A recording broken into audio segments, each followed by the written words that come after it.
स्वामी समर्थ माझ्या यूट्यूब चॅनलमध्ये सर्व स्वयंसेवकांचं हार्दिक स्वागत आहे। तर आजचा व्हिडिओ आहे आषाढी एकादशीला संतान प्राप्तीसाठी जी सेवा करायची आहे ती बाळकृष्णाची, ती 41 दिवसाची सेवा ही कशी करावी व कुठले मंत्र त्यावर म्हणावे, कुठली सेवा घ्यावी याबाबतचा आजचा हा व्हिडिओ आहे। पूर्ण माहिती मिळेल, स्किप न करता व्हिडिओ बघा म्हणजे तुमचे प्रश्नही सुटतील। चला तर व्हिडिओला सुरुवात करूया। तर बघा, आषाढी एकादशी ही 6 जुलै रोजी आहे। आषाढी एकादशी ही व्रत केल्यानं संपूर्ण एकादशीचं महत्त्व आपल्याला मिळतं। म्हणजे आपण 12 महिन्यात एकादशी नाही केली आणि आषाढी एकादशी जर धरली तर त्या दिवशी जेवढं या वर्षभरातल्या एकादशी होत्या तेवढ्याचं पुण्य आपल्याला प्राप्त होतं।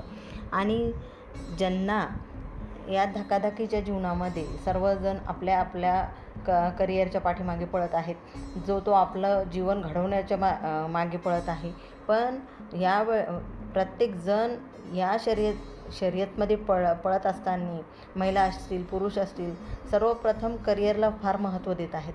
पण नंतर जर त्यांना कोणी जर म्हटलं, जास्त विचारलं तर मग बाळाचा निर्णय ते घेतात। नंतर जेव्हा ते बाळाचा निर्णय घेतात तोपर्यंत खूप वेळ निघून गेलेली असते। कोणी यशस्वी होतं, कोणी अयशस्वी होतं। अशावेळी जेव्हा ते यशस्वी होत नाहीत कोणी त्यावेळेला अशावेळी अडचणी निर्माण होतात। तर या सेवेने नक्की तुम्हाला संतान प्राप्ती होणार आहे। एखाद्याला बघा, म्हणतो ना आपण, प्रत्येकजण डॉक्टरकडे जाऊन ट्रीटमेंट घेतो, सर्व होतं, पण तरी पण सफलता मिळत नाही। तर अशा वेळेला काहीतरी आपल्याकडून देव काहीतरी करून घेण्याच्या मार्गावर असतो, की आपल्याकडून कुठली तरी सेवा राहिलेली असते आपली, तर ती सेवा करण्याचं एक वेळ आपल्याला मिळत असते। तर त्यावेळेला आपल्याला कुठली सेवा करायची ते सांगते। विज्ञानाबरोबर आपल्याला अध्यात्माचीही जोडही ठेवायची आहे। तर ही सेवा आपल्याला एकादशीला, आषाढी एकादशीला करायची आहे। पण शक्यतो ही सेवा पुत्रदा एकादशीपासून केली तर खूप जास्त फलित होते असं म्हणतात। पण आईपणाचं सुख आपल्याला प्राप्त करायचं आहे, त्यामुळे आपल्याला या सेवेला महत्त्व द्यायचं आहे। या सेवेचं महत्त्व मला खूप माहीत आहे। ही सेवा मला केंद्रातून मिळाली होती। मला ही 6 वर्षानंतर संतान प्राप्ती झाली। तर ही सेवा मी केलेली आहे। तर या सेवेचा अनुभव मला खूप आहे। तर म्हणजे या सेवेमुळे मला खरंच संतान प्राप्ती झाली आणि सुखरूप झाली सर्व काही। तर ज्यांना संतान प्राप्तीसाठी कुठली सेवा करायची ते सांगते। तर बघा, आता काय होतं, बाळकृष्णाची 41 दिवसांची सेवा आपल्याला कोणती करायची? आता समजा ज्यांना गर्भधारणा आहे, ज्या गरोदर महिला आहेत, त्यांनी ही सेवा करण्याची आवश्यकता नाही। या महिलांनी आपल्या संतान गोपाल स्तोत्र हे पठण करायचं आहे।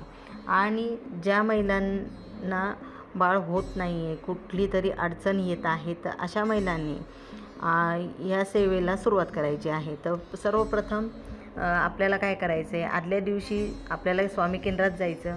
आपण जी सेवा करणार आहोत ती सेवा स्वामीचरणी आपल्याला रुजू करायची। सोबत जाताना आपल्याला नारळ आणि खडीसाखर घेऊन जायचं आहे। नारळ आणि खडीसाखर घेऊन जात असताना आपल्याला स्वामी महाराजांना आणि बाळकृष्णाला विनंती करायची आहे की ही सेवा 41 दिवसाची मी करत आहे, ही संतान प्राप्तीसाठी ही सेवा करणार आहे असं म्हणून, आणि जोडीने ह्या सेवेसाठी जायचं आहे। तर या सेवेला जाताना तिथे गेल्यानंतर आपण संकल्प सोडायचा आणि नवरा बायकोने ही सेवा दुसऱ्या दिवशीपासून सुरू करायची आहे। तर ती सेवा कुठली सांगते। दुसऱ्या दिवशी बाळकृष्णाच्या मूर्तीवर आपल्याला अभिषेक करायचा आहे। तर अभिषेक करत असताना दोघांनीही जोडीने बसायचं आहे। ताम्हणामध्ये आपल्याला गळती पात्र, अभिषेक पात्र घेऊन प्रदोषकाळी ही सेवा करायची आहे। सेवेला बसताना पहिल्यांदा आपण आषाढी एकादशीपासून ही सेवा करत आहोत, तर आपल्याला आषाढी एकादशीचा उपवास असणार आहे। सेवा करत असताना पहिले नित्यसेवेतील स्वामी स्तवन आपल्याला वाचायचं आहे। नंतर अभिषेकाला सुरुवात करायची आहे। नित्यसेवेत सर्व सेवा, स्तोत्र, मंत्र, आरती उपलब्ध आहेत। जर कोणाकडे नित्यसेवा नसेल तर त्यांनी जवळपासच्या केंद्रात जाऊन ती उपलब्ध करून घ्यावी। तुम्हाला त्यात स्वामी स्तवन मिळेल आणि ते तुम्हाला वाचायचं आहे। बाळकृष्णाची मूर्ती ताम्हणात ठेवून त्यावर गळती लावून त्यावर एक पुरुष सूक्त 16 वेळेस म्हणायचं। ते संस्कृत किंवा प्राकृतमध्येही आहे. संताल गोपाल मंत्र म्हणायचा आहे 1 माळ. श्री स्वामी समर्थ महाराजांचा मंत्र 1 माळ म्हणायचा आणि त्यानंतर आपल्याला श्रीसूक्त हे 1 माळ म्हणजे 1 वेळा आपल्याला श्रीसूक्त म्हणायचं आहे. त्यानंतर स्वामी स्तवन वगैरे झाल्यानंतर आपल्याला व्यंकटेश स्तोत्र देखील आपल्याला म्हणायचं आहे. या प्रकारे आपल्याला अभिषेक झाल्यानंतर ते जे पाणी आहे, जे तीर्थ आहे, ते दोघांनी प्राशन करायचं आहे. दोघांव्यतिरिक्त घरातल्या कुठल्याही दुसऱ्या व्यक्तीला तुम्हाला ते तीर्थ द्यायचं नाही. ते तीर्थ जेवढं बनलेलं आहे तेवढं तुम्ही दोघांनी मिळून प्यायचं आहे. दुसऱ्या दिवशी ही सेवा एकट्या महिलेने केली तरी चालते. त्यावेळेला जोडीदार असायलाच हवा सोबत असं नाही. आणि त्या दरम्यान जे दुसऱ्या दिवशी तीर्थ तयार होणार आहे ते तीर्थ परत दोघांनी घ्यायचं आहे. ही सेवा तुम्हाला 41 दिवस करायची आहे.